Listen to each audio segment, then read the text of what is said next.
welcome back to my channel. I feel like I've shared a lot of brand new books so far this month, so we might as well continue with that.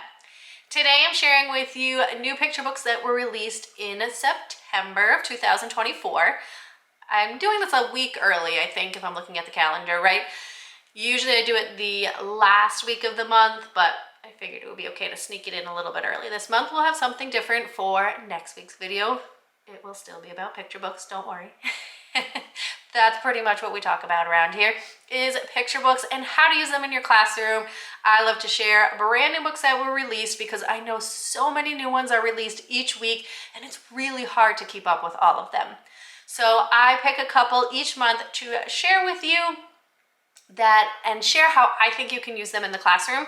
I also like to share books for different subjects or topics that you're teaching, especially books that you can use in science, social studies, math, social emotional learning, because sometimes I think we forget that we can use picture books in those subjects, but they are so helpful for students in learning what you are teaching in those subjects. So, if you're new here, my name is Sarah. I'm the face behind the colorful apple, and I bring you videos each week with picture books and how to use them in your classroom. If that's something you're interested in, give this video a thumbs up and hit that red subscribe button down below. Don't forget to hit the notification bell too, because I'll be coming out with more videos each week so that you can use more books in your classroom. And I don't want you to miss a video. So make sure you hit that notification bell. But let's jump into those new picture books that were released in September 2024. I would like to let you know that I will leave all of the books linked in the description box down below. I make sure that I leave all of them linked so that you can grab any one that you want to use in your classroom. So that way you know exactly which book I'm talking about. I know sometimes I do talk a little fast. These new books, I will also show a picture of what it looks like here so that you know which book it is.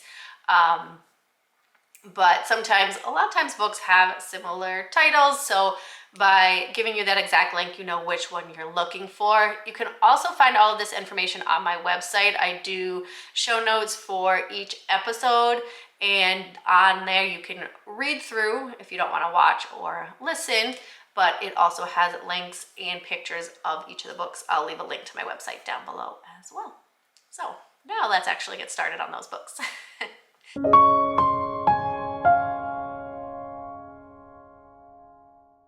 The first book that I want to share with you today is This Is How We Play by Jessica Slice. This book features different families at play, and each one of these families has a member of their family who has a disability. And it shows how these people in their families use adaptive play and imaginative and considerate play so that everyone can be involved in what they are doing. And that way everyone can join in the fun as well.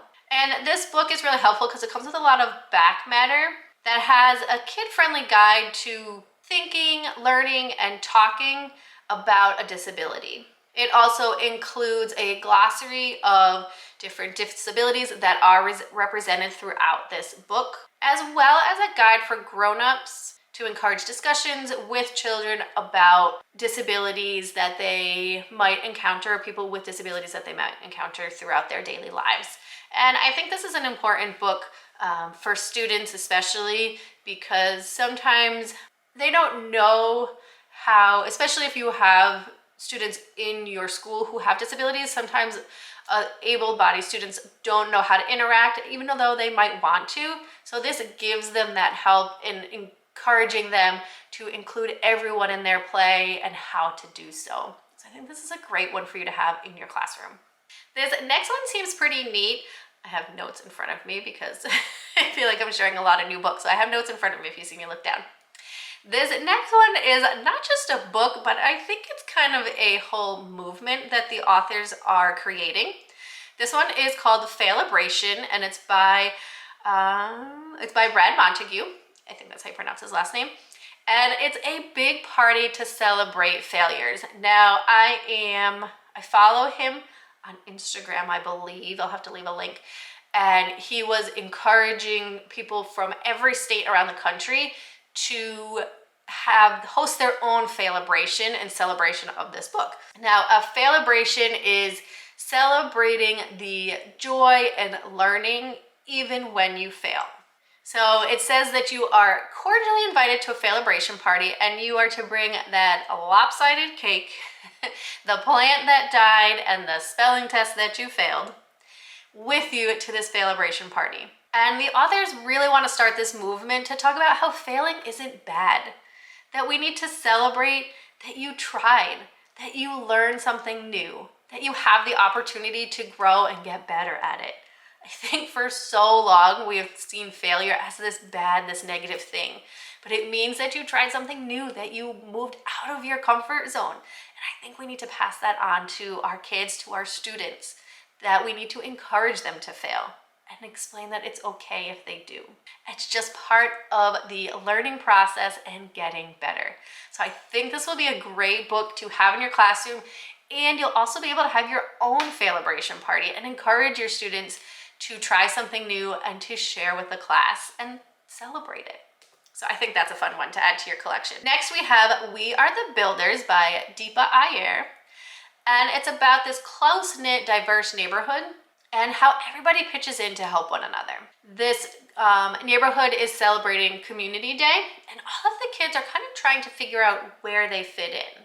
Are they gonna be builders? Are they gonna be caregivers? Are they gonna be leaders? And what they discover along the way is that there's a place for every person, no matter their skills or their interests, but that this collaboration is what makes the community strong. I think this is a great book for if you're doing a unit on communities or talking about future careers or jobs in maybe social studies.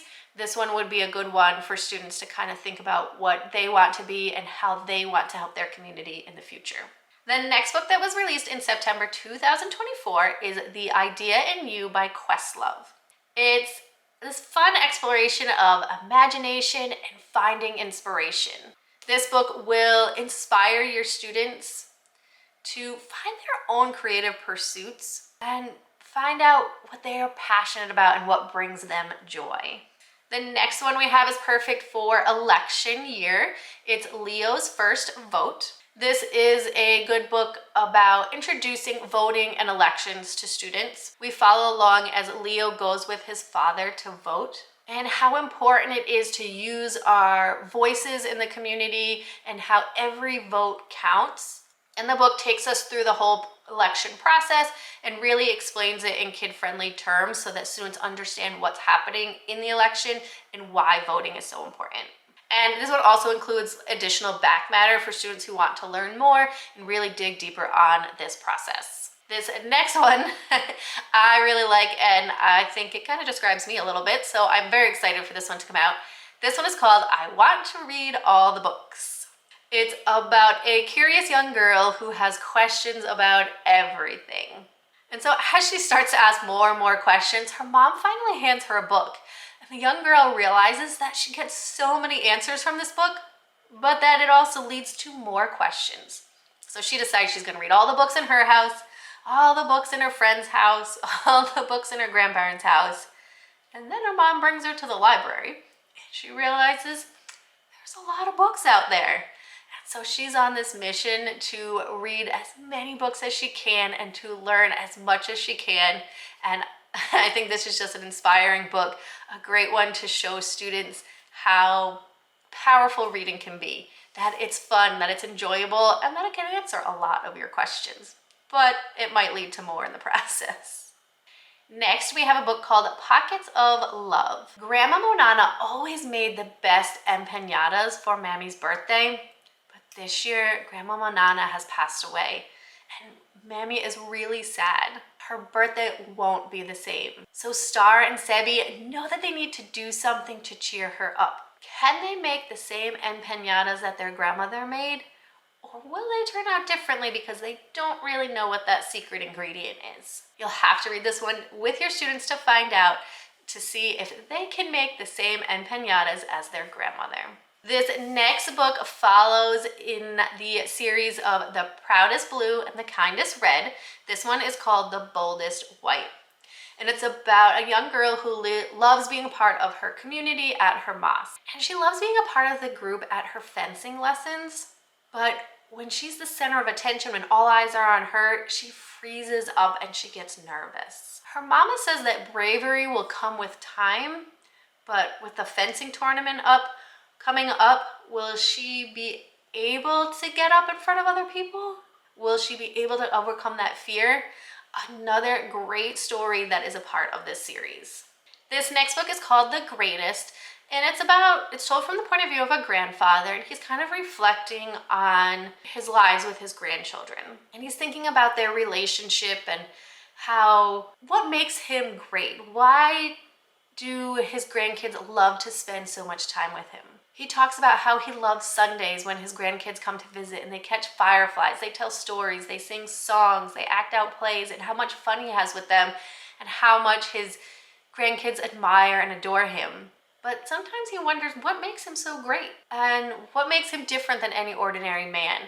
And he learns how just being there for his grandkids and spending that time with them and loving them is what makes their family so wonderful. A great book to share on Grandparents' Day in September or when talking about families. And this last book that I have for September 2024 is Stacy Speaks Up by Stacey Abrams. And this is the third book in the Stacy's Stories series. That's a tongue twister. Stacy and her friends can't wait until lunchtime on Friday. Friday is also known as Taco Pizza Friday. That sounds delicious. I think I'd be excited for that too. But then Stacy realizes that some of her classmates can't afford to eat the school lunch on Friday that everybody is looking forward to. So she knows that she has to do something, but what can a kid do? Well, it turns out that she can do a lot. She rallies her friends and her community around her to speak out and to make a difference. And again, this talks about the power that one person can have to make a difference and how we can all help out each other and make a difference in our world. Those are some great picture books that were released in September 2024. Let me know in the comments which one you are going to grab to use in your classroom right away. I will leave all of the books linked in the description box. If there are any books that you are looking for or any subjects that you are teaching and need more books on, let me know. If there's a science topic that you need books on, let me know and I can create a video. I'm working on what videos I want to film for the rest of this year. Don't worry, there'll be plenty of new book release videos at the end of each month so that you can grab all the new ones that are being released because, like I said, there's so many to choose from, but I will share them with you here. If you like this video, make sure you give it a thumbs up, hit the red subscribe button, as well as that notification bell so that you don't miss a video. Have a great week.